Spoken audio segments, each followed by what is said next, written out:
After losing her husband, she became both mother and father. She spent years building her children's future. But years later, when she needed them the most, they forgot she was waiting. She raised her children alone. Years later, they forgot her. When Sarah was 32, her husband passed away unexpectedly. Overnight, she became everything: mother, father, provider, protector. She worked mornings at a small bakery, cleaned offices at night, and somehow still found energy to come home smiling. Her children never saw the bills, never saw the nights she cried quietly in the kitchen. They only remembered warm dinners, school trips, birthday cakes. When there wasn't enough money, Sarah always said she wasn't hungry. Years passed, her son graduated, then her daughter. Sarah sat in the audience every time, clapping louder than anyone. She always said the same thing: "My job is done when you no longer need me." Eventually, both children moved away.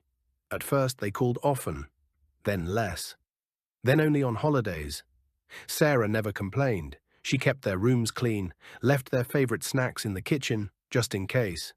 Years passed. One birthday. She waited all day. Her phone stayed silent. No calls, no messages. That evening she smiled to herself and whispered, "They must be busy." The next morning she went to work as usual. One of her co-workers asked, "Did your children celebrate with you?" Sarah smiled. Yes, they remembered. But they didn't. Months later, Sarah got sick. Nothing serious, but enough to stay home. She didn't tell anyone. She didn't want to disturb her children.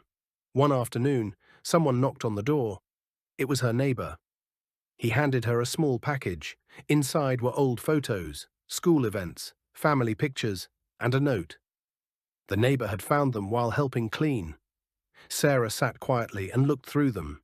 In every photo, she was there, behind the camera, serving food, fixing clothes, smiling, but rarely in the center. That night, her daughter called unexpectedly. She sounded emotional. "Mom," Sarah answered softly. "Yes." Her daughter stayed silent, then said, "I was showing old pictures to my son today, and I realized something. In every happy memory, you were the one creating it." A few days later, both children came home, not with gifts, not with excuses, just with time. They cooked, cleaned, sat with her. Her son looked around the house and quietly said, "You never asked for anything." Sarah smiled and answered, "I already had everything." Her daughter asked, "Even when we forgot you?" Sarah looked at her and